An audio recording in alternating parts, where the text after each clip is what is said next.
বিবেক বহির্ভূত কাজ পৃথিবীতে সবচাইতে বেশি করছে এখন ইন্ডিয়া। যেহেতু আমরা নিরাপত্তা চাই, আমাদের প্রতিবেশীর কাছে আমরা স্বস্তি শান্তিতে নিরাপত্তায় নেই। এই জন্য আমরা শান্তি স্বস্তি নিরাপত্তা যদি আল্লাহর পক্ষ থেকে বাংলাদেশ পেতে চাই, বহির্বিশ্বের যে এখন আন্তর্জাতিক ষড়যন্ত্রগুলো চলছে, অলরেডি যেহেতু দাঙ্গা মোদি লাগিয়ে দিয়েছে, এ বাতাস আসতে কিন্তু বেশি দেরি হবে না। কি আশ্চর্য, মানুষ এত সাহস দেখায় কি করি? আমরা বাংলাদেশ আরেকটি প্রদেশ করব শুধুমাত্র সনাতনীদের জন্য। এখনো পর্যন্ত ফেলেনি তো ভাগ্য ভালো। আপনি কি এটাকে ইন্ডিয়া পেয়েছেন? এখানে নামাজ হয়তো কম পড়তে পারে, রোজা না রাখতে পারে, তা আল্লাহ একজন আছে, রাসূল আমাদের নেতা। এ বিষয়ে আপনি যারে জিজ্ঞাসা করবেন, ওই যে যেটার ফুল হাতা ও বলবে না। আমি হাসির ছলে বলি নাই, বাস্তবতা এইটা আমরা সতর্ক করে দিলাম। এরপরেও যদি কেউ মানতে না চান, নিজের কপালে নিজে আগুন লাগাবেন। যে যখন চেয়ারে থাকে সে তখন গিয়ারে থাকে। চেয়ার পেয়েছেন তো গিয়ারে আছেন, টের পাচ্ছেন না কিছু। 92% মুসলমান যদি আবার 36শে জুলাই তৈরি করা লাগে, কোরআন কায়েম করেই ছাড়বে ইনশাল্লাহ। এই কথা বলে না কেন? এটা যদি কেউ রাজনীতি মনে করেন, হ্যাঁ এটাই আমাদের রাজনীতি। কোরআন সুন্নাহ বিরোধী কোনো কাজ এই দেশে হওয়ার জন্য আমরা জীবন দেইনি। যারা বসে আছেন আমাদের জীবনের ওপরে বসে আছেন, আপনার ছেলে মেয়ে জীবন দেয়নি। এদেশে এখন আর দল বেদল নেই।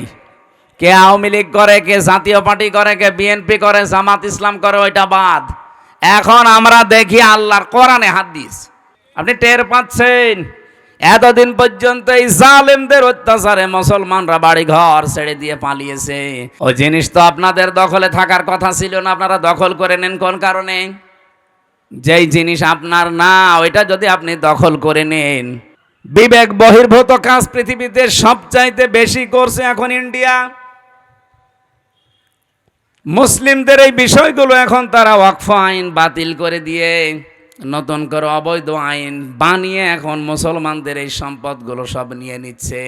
সম্পদ নিয়ে নিলে তো হয়, আগে ধরেছে তারা আল্লাহর ঘর মসজিদগুলো, একটা একটা করে সব মসজিদ তারা ভেঙ্গে গুড়িয়ে দিচ্ছে। পৃথিবীর মানুষেরা মাটির নিচে আমরা শুনি যে তারা তেল পায়, গ্যাস পায়, সোনা পায়, রূপা পায়।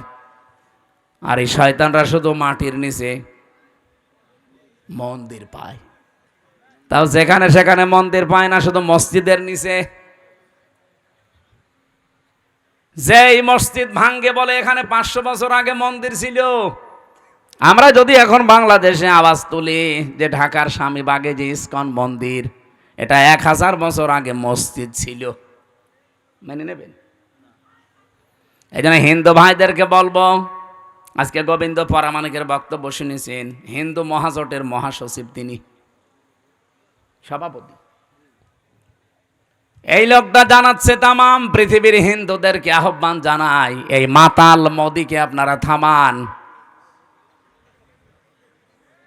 কারণ ও শুধু হিন্দুদের জন্য না, তামাম পৃথিবীর মানবতার জন্য আজ ক্যান্সার হয়ে দাঁড়িয়েছে। ওরে যদি না থামানো যায়, পৃথিবীর সামনে কিন্তু বসবাসের অযোগ্য হয়ে যাবে। আরে ভাই, দাঙ্গা ওখানেই থাকবে না, দেখেন 10 দিন পরে ঢুকলো বলে বাংলাদেশে। কারণ আশপাশের কোনো রাষ্ট্র এখন নিরাপদ না। কোন রাষ্ট্রের সাথে এই কোলাঙ্গারদের সম্পর্ক ভালো নেই। ওদের সম্পর্ক ভালো আছে মালদ্বীপের সাথে। যে কয়েকদিন আগে আমার এই হোসাইন মালদ্বীপ শ্রীলঙ্কা ঘুরে আসলো, সব মালদ্বীপের সাথে ওদের সম্পর্ক ভালো নেই, শ্রীলঙ্কার সাথে ভালো নেই, ভুটানের সাথে ভালো নেই, পাকিস্তানের সাথে তো নেই, আফগানিস্তানের সাথেও ভালো নেই, মায়ানমারের সাথে ভালো নেই। আমাদের সাথে ভালো ছিল, ববু ছিল, ববু নেই, ভালো নেই। ববু চলে যাওয়ার পরে আমরা খুব মুসিবতে আছি। শান্তি স্বস্তি নিরাপত্তা আল্লাহ দেবেন। ওলাইকা, আল্লাহ বলেন আঙ্গুল দিয়ে মনে হচ্ছে দেখাচ্ছে, ইসমে ইশারা, ওলাইকা লাহুমুল আমনু, এই মানুষগুলোই লাহুমুল আমনু, এদেরকে আমি আল্লাহ নিরাপত্তা দেব, এরা নিরাপত্তার হকদার। যদি তারা ঈমান আনার পরে ঈমানের সাথে শিরিক আর জুলুম মিশ্রণ না করে। বাংলাদেশে ঈমানদার যারা দাবি করতাম, তাদের সাথে শিরিক আছে না নেই? জুলুম আছে না নেই? বলেন বলেন, শিরিক কি জুলুম কি? এই দুইটা যদি আপনি পরিষ্কার হয়ে যান, তাহলে ওই দুইটা থেকে নিজেকে মাহফুজ রাখবেন, হেফাজত করবেন। আল্লাহর কসম, দুনিয়ায় কেউ পাশে না থাক, হেফাজত করার দায়িত্ব নিয়ে নেবে কে? এক কথায় বলছি, শিরিক কি? আল্লাহ যেটা পারে ওইটা অন্য কেউ পারে, এই বিশ্বাস করার নাম শিরিক। এক কথা বলছেন না কেন? আল্লাহ যেটা পারে ওইটা অন্য কেউ, আরো জোরে বলেন। কেউ যদি এ বিশ্বাস করে থাকেন আপনি শিরিক করছেন, আর শিরিক করলে আপনি আর মানুষ নেই, মুশরিক। আর মুশরিক যারা, তাদের জন্য আল্লাহর শাস্তি হচ্ছে ইন্নাহু মাইয়ুশরিক বিল্লাহ ফাকাদ হারামাল্লাহু আলাইহিল জান্নাহ ওয়া মাওয়াহুন নার ওয়া মা লিয-যালিমিনা মিন আনসার। সূরা মায়েদা 6 নম্বর পারা 19 নম্বর পৃষ্ঠার 12 নম্বর লাইনে আয়াতটি আছে, কোন মানুষ যদি পৃথিবীতে শিরিক করে, 1 নাম্বার শাস্তি, আল্লাহ তাকে জান্নাত হারাম করে দিয়েছে, আর জাহান্নাম তার জন্য আশ্রয় স্থল। বলেন নাউজুবিল্লাহ। আজকে থেকে সিদ্ধান্ত নিয়ে ফেলেন, আল্লাহ যেটা পারে ওইটা অন্য কেউ দুনিয়ায় পারে? আরো জোরে বলেন, না পারে না। আমি আজকে একটা শিরিক পেয়েছি, যে বাড়িতে ছিলাম, উনি ওই বিশ্বাসে বলেছে কিনা আমি জানি না, কিন্তু এই বিশ্বাস যদি থাকে আপনি আজকেই পাল্টাবেন। যে আমরা পেছনে বসে আছি, ওনার 2টা ছেলে আছে, আর একটা ছেলে নাকি স্ত্রীর পেটে, ওইটাও সানো করে দেখেছে ছেলে হবে। পানি নিয়ে এসে বলছে, হুজুর এমন পানি পড়বেন যেন মেয়ে হয়। মনে হচ্ছে আমি ডাউনলোড করে দেব। অনেক জ্ঞানী মানুষ, হয়তো এই লাইনের মানুষ না, জেনারেল শিক্ষিত মানুষ, এরকম বহু মানুষকে আমরা এটা পাই, যে মানুষগুলোর বিশ্বাস আল্লাহ যেটা পারে দুনিয়ায় অন্য কেউ এটা পারে। আমার উপরে বিশ্বাস করেছে যে পানি এমন ভাবে পড়বেন যেন এবার আর ছেলে না হয় মেয়ে হয়। পানি পড়া, আপেল পড়া দিয়ে যদি ছেলেকে মেয়ে বানিয়ে দিতে পারতাম, তা আমার ম্যাডামের কি হইতো? এটা তো একটা বললাম, এবার আর একটা বলছি, নাকি বলবো না? কোরআনে কারিমে যে বিধান আল্লাহ দিয়েছেন এ পৃথিবী চালানোর জন্যে, দুনিয়ার মানুষ যদি কেউ নবীকে জিজ্ঞাসা করত ওই সময়, ইয়াকুলুনা হাল্লানা মিনাল আমরি মিন শাইইন কুল ইন্নাল আমরা কুল্লাহু লিল্লাহ। আল্লাহ পাক এটা সূরা আলে ইমরানে আছে, 4 নাম্বার পারা 9 নাম্বার পৃষ্ঠার 3 নাম্বার লাইনের 154 নাম্বার আয়াতের মাঝের অংশে পাবেন। এটা তাফসিরে ফি জিলালিল কোরআনে সাইয়্যিদ কুতুব এভাবে লিখেছেন। এই ছেলে, ওঠাউঠি করেন কেন? বসেন, বসেন, ওখানে বসিয়ে দেন।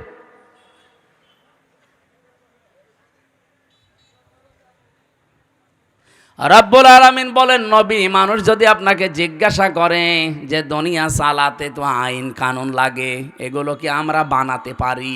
আল্লাহ সাফ জবাব দিয়েছেন, আপনি বলেন না। কুল ইন্নাল আমরা কুল্লাহু লিল্লাহ। আইন শুধুমাত্র বানাতে পারে কে?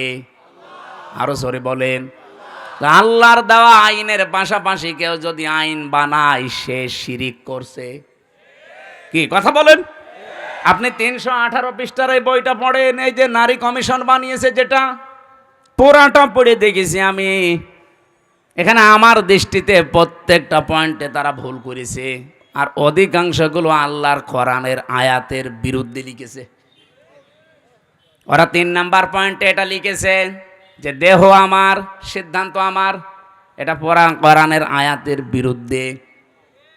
সূরা আরাফ এটা 8 নাম্বার পারা 16 নাম্বার পৃষ্ঠার 12 নাম্বার লাইনের 54 নাম্বার আয়াতে আছে, মাঝের অংশে পাবেন আলা লাহুল খালকু ওয়াল আমরু। আল্লাহ বলেন, এ পৃথিবী বানিয়েছি আমি, সিদ্ধান্ত দেবে কে? আর ওরা বলছে দেহ আমার, সিদ্ধান্ত আমার। আরে ভাই, দেহ আপনার মানে? আমার এই যে 33 বছর বয়স, 34 বছর আগে আমির হামজা নামে কোনো অস্তিত্ব ছিল? আসতে বলেন। হালাতা আলাল ইনসান হাইনুম মিনাদ দাহরি লাম ইয়াকুন শাইয়াম মাযকুরা মানুষের জীবনে কি এমন সময় যায়নি যখন সে উল্লেখ করার মতো কিছু ছিল না? আমি তো 34 বছর আগে আমার বাবার বিয়ে হয়েছে, 35 বছর আগে, 34 বছর আগে অন্তত আমি দুনিয়ায় উল্লেখ করার মতো হামজা ছিলাম না। তে দেহ আমার হয় কি করে? এখন যদি বলেন না আমার মা বাবার, কে বলেছে আপনার মা বাবার? বিজ্ঞানের কাছে জিজ্ঞাসা করছে যে দেহটা কে বানিয়েছে, বিজ্ঞান বলছে বাবার স্ফলিঙ্গ দিয়ে দ্রুত গতিতে যে পানিটা বের হয়ে যায়, এইটা দিয়ে কমপক্ষে 4টা জিনিস তৈরি হয়। যদিও বিজ্ঞান তথ্য দিয়েছে, এটা খ্রিস্টান বিজ্ঞানী, এই খ্রিস্টান জানাচ্ছে যে 4টা জিনিস কমপক্ষে মায়ের ভেতরে 40 দিন যখন পাল্টাতে থাকে, এনা পাক পানিটা দিয়ে আল্লাহ 4টা জিনিস বানায়। ওরা তো আর আল্লাহ বলে স্বীকার করে না, বলে গড। কি বলে? আমি এটা পেয়েছিলাম তামিলনাড়ু এক খ্রিস্টান ডাক্তারের কাছে। উনি বলছিল ভেতরে ওই যে ভেলোর হাসপাতালে চেন্নাই নিয়ে গিয়েছিলাম আমার ছোট মেয়েটাকে, ওই সময় তো বড় মেয়ে, ওইটাই ছোট ছিল, একটাই ছিল। বলছিল রক্ত, গোশত, চর্বি আর চামড়া, মায়ের রেহেমের ভেতরে যে নাপাক পানিটার থলি আছে, ফিকরারি মাকিন বলা হয় যেটাকে, ওখানে একটা সুরক্ষিত জায়গা, একটা নাপাক পানি আছে। ওই পানির ভেতরে এই পানি যে মিশ হয়, ওটা দিয়ে আল্লাহ আরো 4টা জিনিস বানায়, চুল, রগ, হাড় আর পর্দা। 8টা জিনিস যখন এক হয়, তখন মাটির নির্যাস থেকে যে আমরা বলি যে আল্লাহ মানুষ বানিয়েছে কি দিয়ে, না না, সরাসরি মাটি দিয়ে বানিয়েছে আদমকে। আর আমাদেরকে আল্লাহ মাটি দিয়ে বানাননি, তামাম পৃথিবীর সব মানুষকে আল্লাহ বানিয়েছে মাটির নির্যাস দিয়ে। এখন যদি এখানে জিজ্ঞাসা করা হয় খালি আলেমরা বাদ দিয়ে, আমার মনে হয় অধিকাংশ মানুষ বলতেই পারবে না যে মাটি বানিয়েছে কি দিয়ে, মশলা দিয়ে।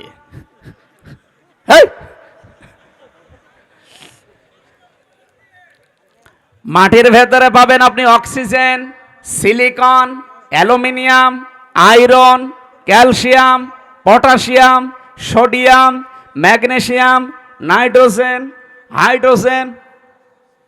ওদিকে 4 4 8টার মাটির উপাদান থেকে যদি 10টা হয়, 8 আর 10 কয়টা হয়? বলেন বলেন। আপনি এখানে এইটা না ভিড়িয়ে যদি কম্পিউটার দিতেন অথবা ল্যাপটপ সেট করেন, আমি আপনাকে এখন হাতে কলমে দেখাতে পারবো যে মানুষের 3.5 হাত বডি বানাতে 18টা জিনিসে হবে না, কমপক্ষে 23টা জিনিস লাগবে। সূরা আলে ইমরানের 6 নম্বর আয়াতে এই তথ্যগুলো পাবেন।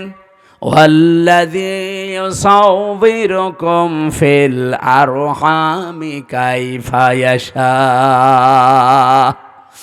লা ইলাহা ইল্লা হুয়াল আজিজুল হাকীম। বলেন আল্লাহু আকবার।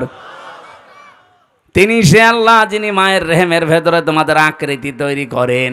আকৃতি তৈরি করতে কমপক্ষে 5টা জিনিস তো লাগবেই। এই তথ্যটা এবার পাবেন সূরা নাহালে 14 নম্বর পারা, 14 নম্বর পৃষ্ঠা, 13 নম্বর লাইনের 78 নম্বর আয়াতের মাঝে আছে। وَجَعَلَ لَكُمُ السَّمْعَ وَالْأَبْصَارَ وَالْأَفْئِدَةَ ইলা আখির আয়া। আল্লাহ পাক বলেন শ্রবণ শক্তি, দর্শন শক্তি, বাক শক্তি, আকেল শক্তি, ঘ্রাণ শক্তি, এগুলো আমি আল্লাহ আমার রব নামের কারণে দিয়েছি। আমরা ওদিকে 4 4 8 পেয়েছিলাম মার বাবার থেকে, মাটির উপাদান 10, কত হয়? আমার আল্লাহ নিজে রব নামের কারণে আমাদেরকে ভিক্ষা স্বরূপ দিয়েছেন 5টা। 8 5 13, আর ওদিকে 10, এই 23টা যখন পুরাপুরি এক হয় তখন পূর্ণাঙ্গ মানুষ তৈরি হয়। কিন্তু এই 23টার ভেতরে 2টা 1টাও যদি কম হয়, ও জীবনেও পূর্ণাঙ্গ হয়ে আর আসতে পারবে না, তখন অপূর্ণাঙ্গ হয়ে আসবে। আল্লাহ যদি তাদেরকে বাক শক্তি না দিত, তাহলে তারা কথা বলতে পারতো না। আজ যারা বলছে দেহ আমার, সিদ্ধান্ত আমার, এই বাক শক্তিটা দিয়েছে তোর মা বাবা কে? বলেন বলেন। যিনি দিল কথা বলার শক্তি, এখন তার বিরুদ্ধেই কথা আরম্ভ হয়েছে। এই জন্য আমির জামাত ডক্টর শফিকুর রহমান হাফিজাহুল্লাহ মানে ডাইরেক্ট ঘোষণা দিয়েছে, বাংলাদেশে কমিশন রিপোর্ট দূরের কথা, এ কমিশনই আমরা মানি না। এক কথা বলে না কেন? এটা যদি কেউ রাজনীতি মনে করেন, হ্যাঁ এটাই আমাদের রাজনীতি। কোরআন সুন্নাহ বিরোধী কোনো কাজ এই দেশে হওয়ার জন্য আমরা জীবন দেয়নি।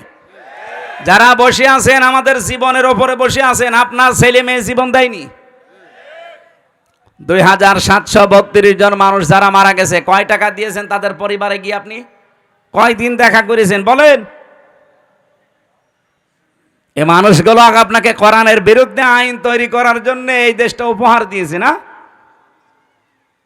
আপনি মুগ্ধকে কবর থেকে তুলে জিজ্ঞাসা করেন, আবু সাইদকে কবর থেকে তুলে জিজ্ঞাসা করেন, রায়হানকে কবর থেকে তুলে জিজ্ঞাসা করেন, ইয়ামিনকে জিজ্ঞাসা করেন, যতগুলো মানুষের, আমি 2732 জন মানুষের তালিকা আমার কাছে আছে, বই আকারে আছে।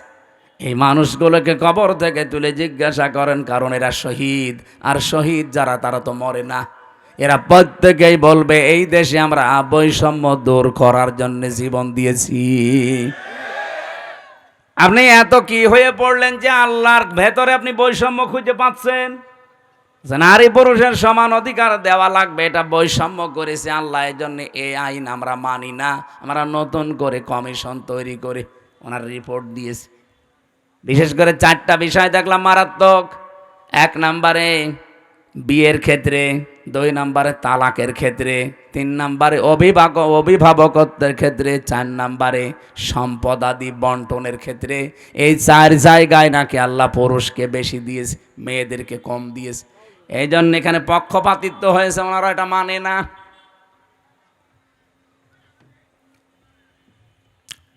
আমরা স্পষ্ট ভাষায় তাফসীর মাহফিলে রেকর্ড হয়, তামাম দুনিয়া যাচ্ছে, সবাইকে আহ্বান জানাচ্ছি, আগস্টের 5 তারিখ কিন্তু শেষ হয়ে যায়নি। হ্যাঁ কথা বলেন না কেন? মে মাস অলরেডি শুরু হয়ে গেছে, সামনে জুন, জুলাই 36, আর মাত্র 1 মাস বাকি আছে।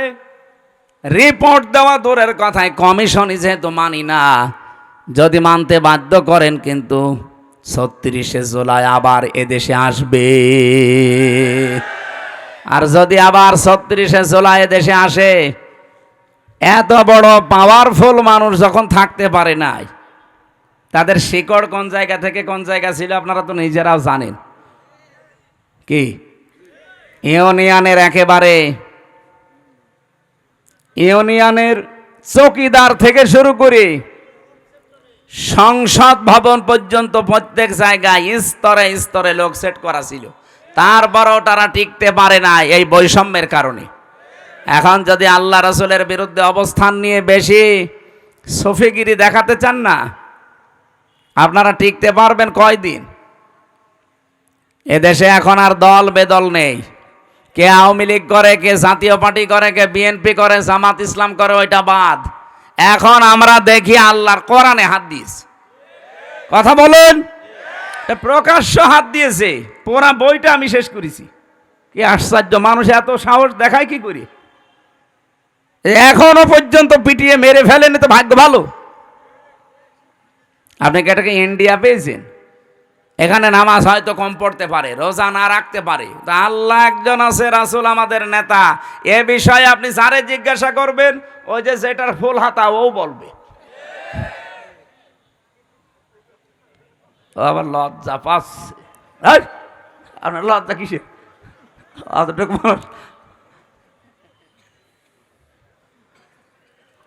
না, আমি হাসির ছলে বলি নাই, বাস্তবতা এইটা আমরা সতর্ক করে দিলাম। এরপরেও যদি কেউ মানতে না চান, নিজের কপালে নিজে আগুন লাগাবেন। যে যখন চেয়ারে থাকে সে তখন গিয়ারে থাকে। চেয়ার পেয়েছেন তো গিয়ারে আছেন, টের পাচ্ছেন না কিছু। 92% মুসলমান যদি আবার 36শে জুলাই তৈরি করা লাগে, কোরআন কায়েম করেই ছাড়বে ইনশাল্লাহ। যেহেতু আমরা নিরাপত্তা চাই, আমাদের প্রতিবেশীর কাছে আমরা স্বস্তি শান্তিতে নিরাপত্তায় নেই। আমাদের নিরাপত্তা শুধুমাত্র দিতে পারে চীন। কে বলেন? বলেন। আল্লাহ বলেন নিরাপত্তা দিতে পারি, আগে নিজের ঈমানকে শিরিক মুক্ত করো। এই জন্য বলছিলাম আমার দেহ সিদ্ধান্ত আমার, এটা শিরিক। কারণ দেহ আমার না, সিদ্ধান্ত আমার না। আলালাহুল খালকু আল আমরু, দেহ কার?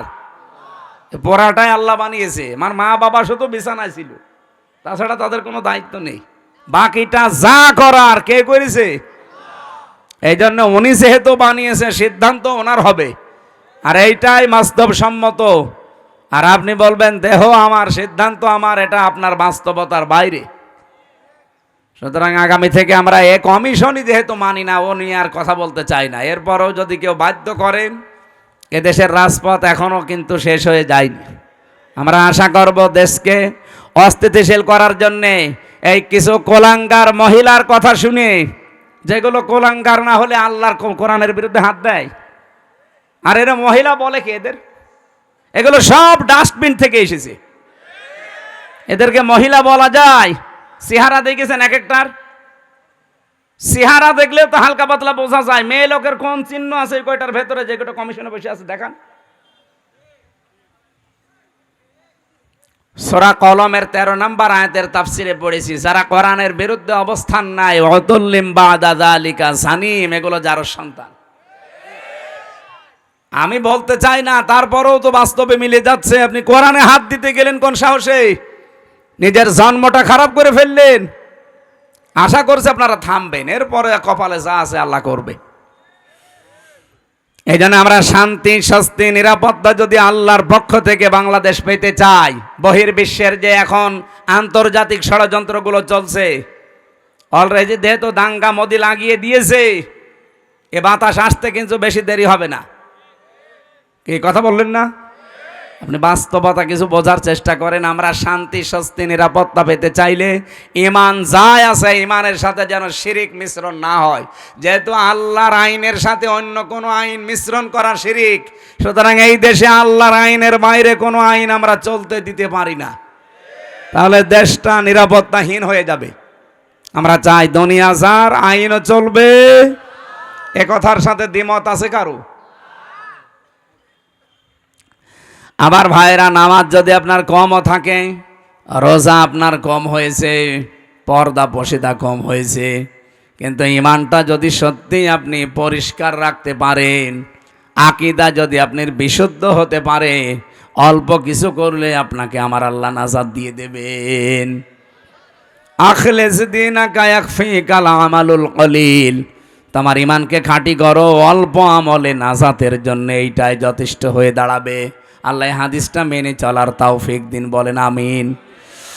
ও বাংলার মুসলমানেরা, যে হাদিস পড়ে ব্যাখ্যা করছিলাম, যে জিনিস আমার না, ওটা যদি জোর করে আমি নিজের আয়ত্তে রেখে দেই, আমি ওই দিন থেকে নবীর উম্মত। আর সুতরাং আগস্টের 5 তারিখের পরে কাউ যদি এই কাজ করে থাকেন, কারো চরিত্র যদি এরকম সমস্যা থাকে, আগে ওটা ফেরত দিয়ে দেন। এটাকে আমি ইনাকে বললাম, আপনাকে বললাম, যে করেছেন তারে বলেছি। যারাই করেছেন এগুলো আপনি নিজে তো জানেন, কার্ডটা কি দখল করেছেন সেটা ফেরত দিয়ে দেন।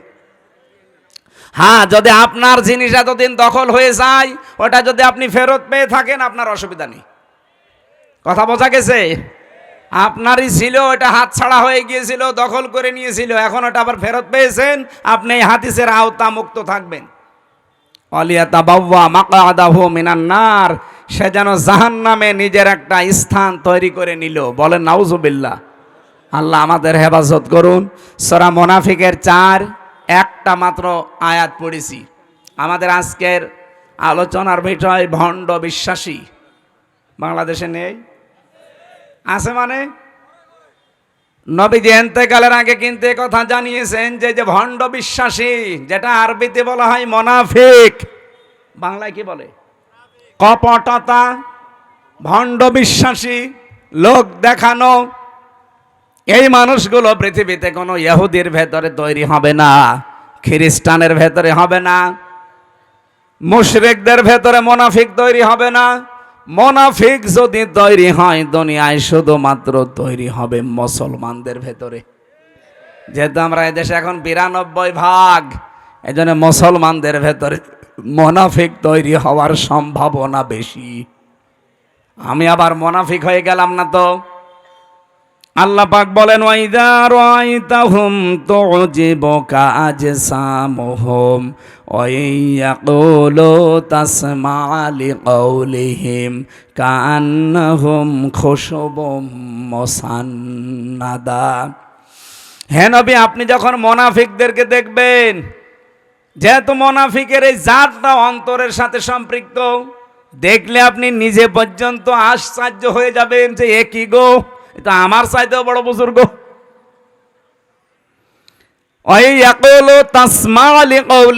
তাদের সাথে যদি আপনি কথা বলেন, যা তাদের কথা যদি আপনি শোনেন, আপনি বিমোহিত হয়ে পড়বেন, আপনি নিজেকে খেয়ে হারিয়ে ফেলবেন যে কি আমিও তো এত সুন্দর করে ইনিয়ে বিনিয়ে কথা বলতে পারি না। মুনাফিকদের ওপরে ফিটফাট ভেতরে বলেন বলেন রাব্বুল আলামিন তাদের উদাহরণ দিতে গিয়ে জানিয়েছেন কান্নাহুম খুশুবুম মুসান্নাদা, তারা যেন কাঠ খোদাই করা দেওয়ালের মতো। এত সুন্দর একটা উদাহরণ আল্লাহ সেট করেছেন, এটা পড়লে আমার কাছে কোরআনে কারিমের এই যে বালাগাত ফাসাহাত পরিপূর্ণ আমার আল্লাহ কোরআন, এই আয়াতটা তার প্রমাণ।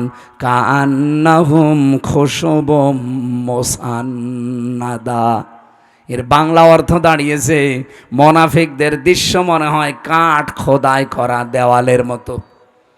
চাকচিক্যময় দেওয়ালগুলো দেখলে আপনি কিন্তু ভুলে যাবেন, খেয়ে হারিয়ে ফেলবেন। আর একটা বাংলায় কথা আছে, ফিদা হয়ে যাবেন। এটা আঞ্চলিক ভাষায় কি বলে? এটা কিছু দেখলে ফিদা হয়ে যায়। আমি আঞ্চলিক ভাষাটা এলাকা জানি না, এই জন্য বলতে পারছি না। এটা বাংলায় লেখা পেয়েছি, ফিদা হয়ে যাবেন আপনি। কার্যকারিতা, কারুকার্যতা দেখলে মানুষ নিজেকে হারিয়ে ফেলেছে, এ কি গো, শিল্প এত সুন্দর হতে পারে। আল্লাহ পাক বলেন ইয়াহসাবুনা কুল্লা সাইহাতিন আলাইহিম, মুনাফিকরা ধারণা করে উচ্চ কথা বললেই মনে হয় তাদের কোনো কিছু ফাঁস হয়ে যাবে। হুমুল আদব্য, তাদেরকে শত্রু হিসাবে চিহ্নিত করে রাখবেন। আমি কোন কয়েকটা বলছি। ফাহাজারহুম, তাদের থেকে সতর্ক থাকবেন। ক্বাতালাহুমুল্লাহ, এইটা বিশ্বাস করে রাখবেন যে আল্লাহ নিজে তাদেরকে হত্যা করবে, শাস্তি দেবে, কতল করবে। আন্না ইউফাকুন, কোথায় তারা ফিরে যাচ্ছে, এটা বাংলা অর্থ ছিল।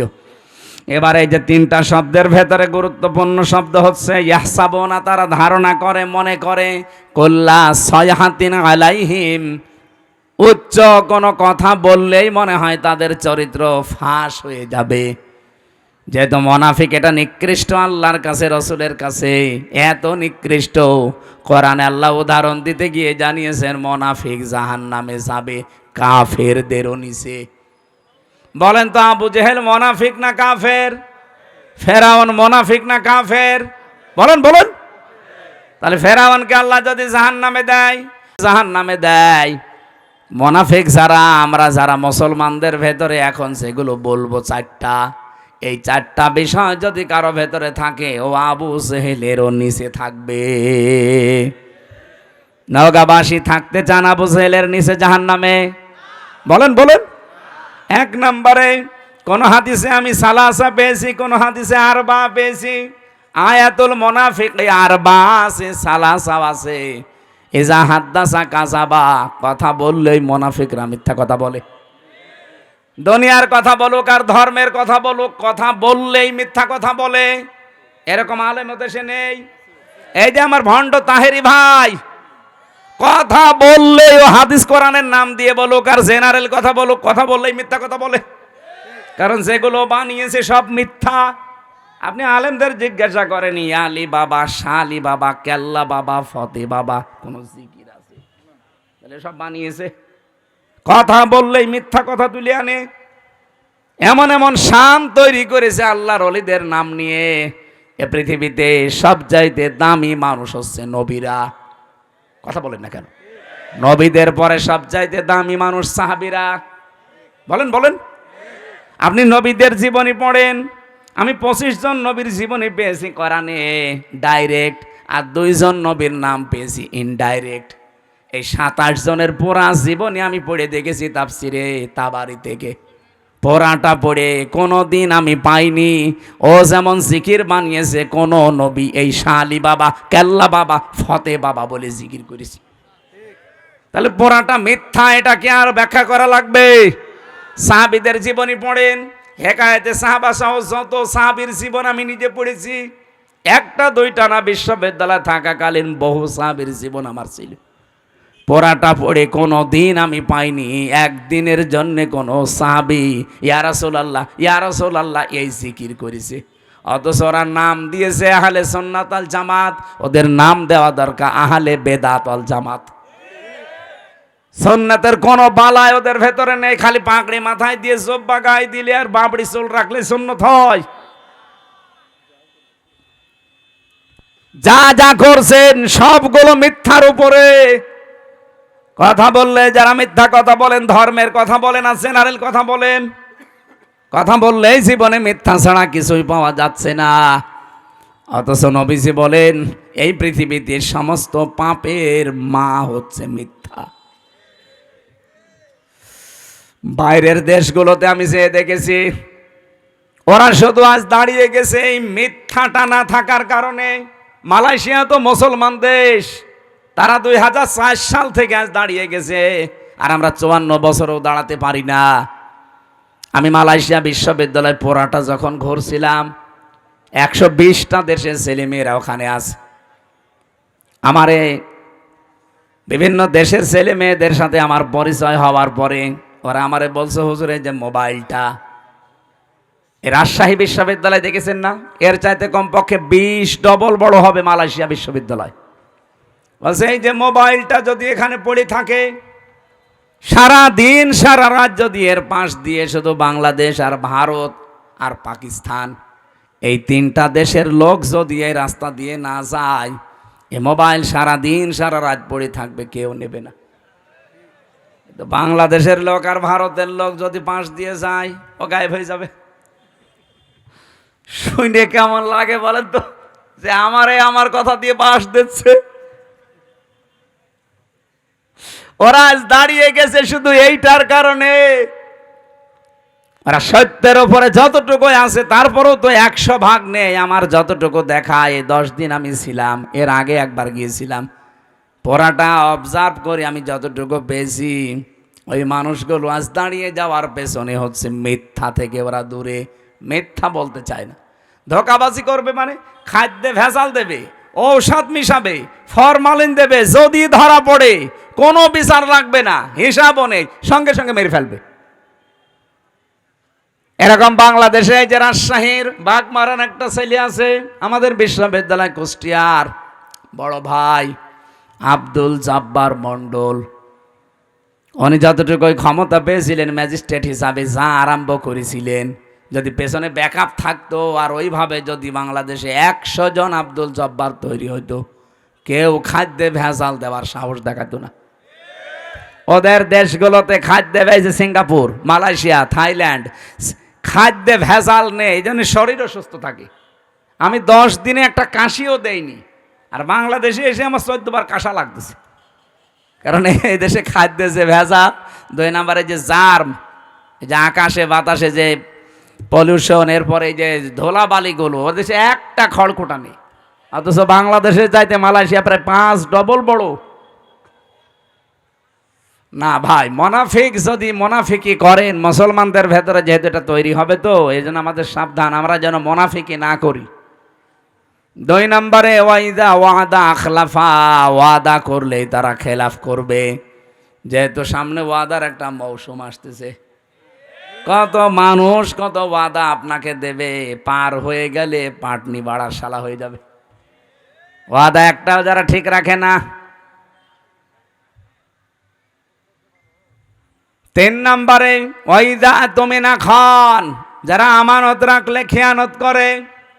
আমানত রাখলে যে খেয়ানত হয় এটা ওয়াজ করা লাগবে না, 15.5 বছরে দেখে ফেলেছেন। দরবেশের মতো মানুষ, এত বড় বড় দাড়ি, যার মাথার চুল থেকে পায়ের স্যান্ডেল পর্যন্ত পুরা সাদা, আর সে নাকি 36,000 কোটি টাকা চুরি করিস। দেশে যদি কোরআনের আইন আজ থাকতো, এই দরবেশের এক হাত না দুই হাত না, ওরা আরো কিছু জিনিসপত্র কেটে ফেলতো। কত চোর এই দেশে, একটাও থাকতো, এমনি তো পালিয়েছে, যেই কয়টা এখন আছে একটাও থাকতো না। আমরা চুরি না করে আমাদেরকে যেভাবে জেলে নিয়ে যেতেন, মাথায় দড়ি দিয়ে, কালো কাপড় দিয়ে মুখ পেঁচিয়ে, পেছনে হ্যান্ডকাপ দিয়ে, ডান্ডা বেড়ি লাগিয়ে, বুলেট প্রুফ জ্যাকেট দিত বুকের ওপরে, মাথার ওপরে টুপি দিত, মনে হচ্ছে যে কি নিয়ে যাচ্ছে, অথচ কিছুই না। আর এখন এত বড় বড় কোটি কোটি টাকা চুরি করা মানুষ মনে হচ্ছে জামায় আদরে কোটে উঠতেছে।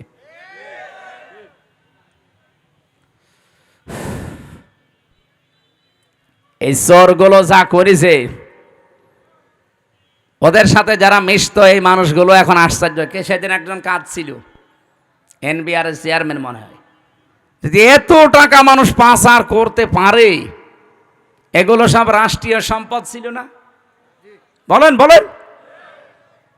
হযরত ওমর বলেন, একবার আমি রাষ্ট্রের হিসাব করছিলাম, মোমবাতি ধরিয়ে অথবা শলাকার উপরে জৈতুনের তেল লাগিয়ে আমি একটা হিসাব করলাম। হঠাৎ করে দেখি রাতের বেলা দেশের প্রধান বিচারপতি হযরতে আলী আমার বাড়িতে আসার পরে সালাম দিয়ে জিজ্ঞাসা করলাম, প্রধান বিচারপতি, আপনি কি এসেছেন রাষ্ট্রের কোনো কাজ না নিজের কোনো কাজ নিয়ে? হযরতে আলী বলে, খলিফা, আমি এসেছি আমার পারিবারিক একটা সমস্যা নিয়ে। হযরত ওমর সঙ্গে সঙ্গে বাতিটা লিভিয়ে দিলেন। হযরতে আলীর মন খারাপ হয়ে গেল, কি গো, আমি দেশের প্রধান বিচারপতি, আমি এসেছি দেশের প্রধানমন্ত্রীর কাছে, আমারে দেখলে তো আরো আলোক সজ্জা বেশি করবে। আর একটা জৈতুনের তেল দিয়ে লম্প জ্বালানো ছিল বাতি, ওইটাও দিল লিভিয়ে, এখন তো অন্ধকার হয়ে গেল, আমি কি বলতে যে কি বলবো।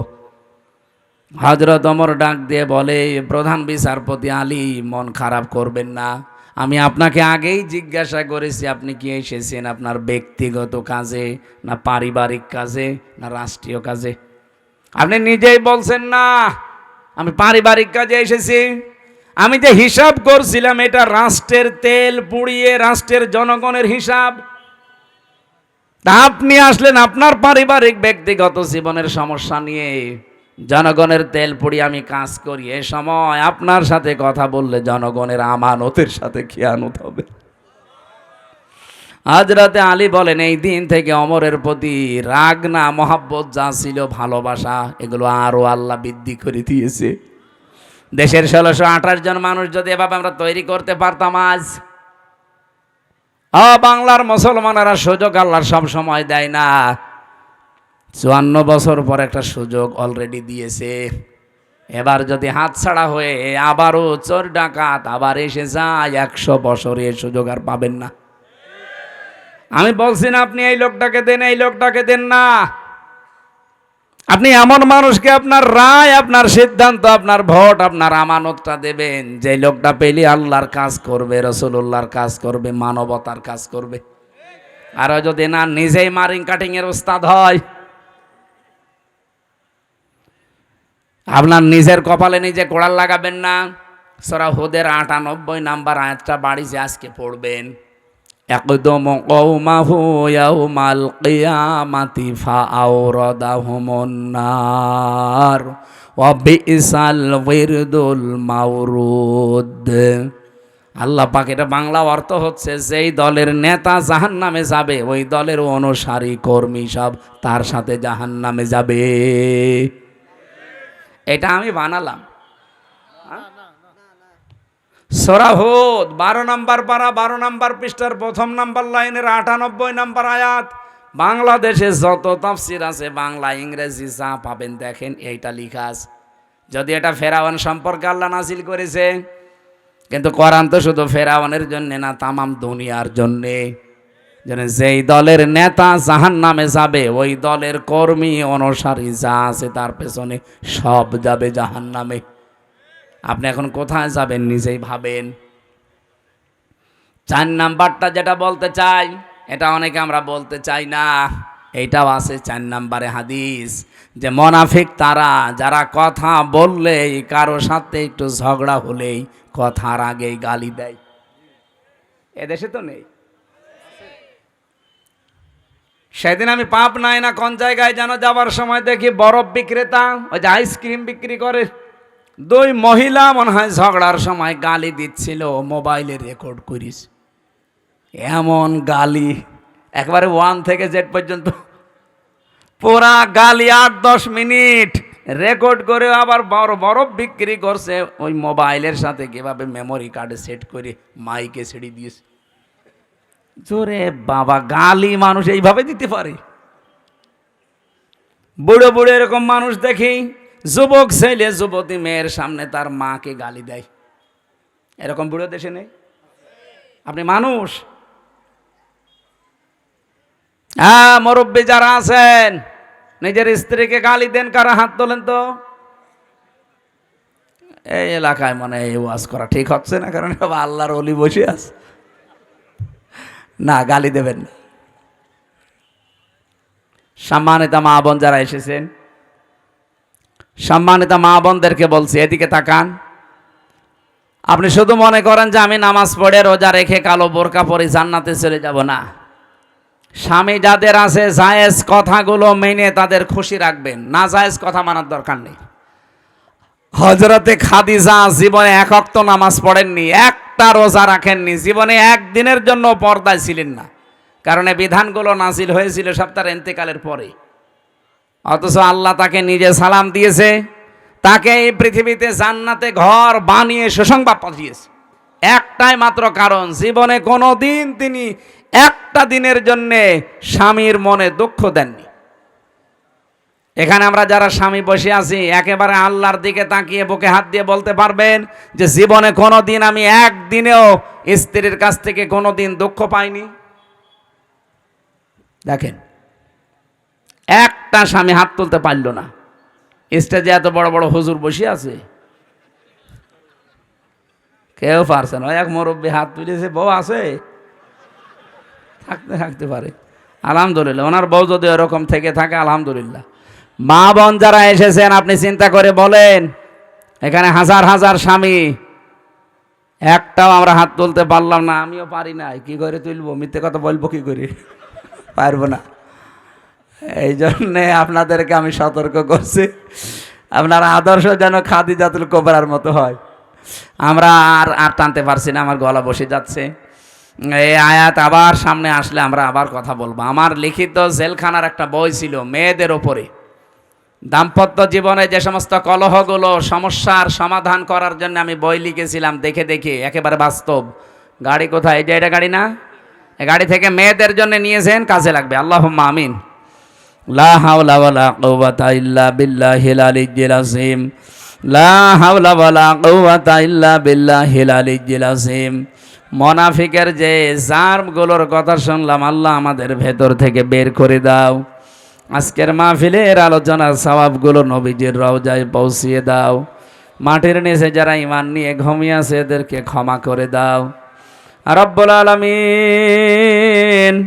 এই আয়োজনে যারা শরীক আছে এই মানুষগুলো তুমি মেহেরবানি করে কোরআনের ইজ্জতে কবুল করো। মা বোনদেরকে তুমি খাদিজাতুল কুবরার মতো বানিয়ে দাও। আগামীতে এই অনুষ্ঠানটা কোরআনের জন্য আরো বড় করে কবুল করে নাও। পাড়োইল আলিম মাদ্রাসা আল্লাহ কিয়ামত পর্যন্ত দিনের মার্কাজ হিসাবে কবুল করে নাও। কয়েকদিন পরে আমার একটা অনুষ্ঠান আছে, এই ভারসই, ওখানে কোরআনের কথাগুলো সঠিকভাবে তোমার বান্দা বান্দিদের সামনে বলার তৌফিক আমাকে দিও। এলাকায় মাটির নিচে কত মানুষ ঘুমিয়ে আছে, কোরআনের ইজ্জতে এদের মাফ করে দাও। মাহফিলের সভাপতি আমার বাবুল চৌধুরী ভাইকে মাফ করো। প্রধান অতিথি জনাব আব্দুর রকিব ভাইকে মাফ করো। বিশেষ অতিথি যত মানুষ আমরা এসেছি, জীবনের গুনাহগুলো মাফ করে নেকি বানিয়ে দাও। বারাকাল্লাহু লানা ওয়া লাকুম ফিল কোরআনিল আযীম। আলহামদুলিল্লাহি রাব্বিল আলামিন।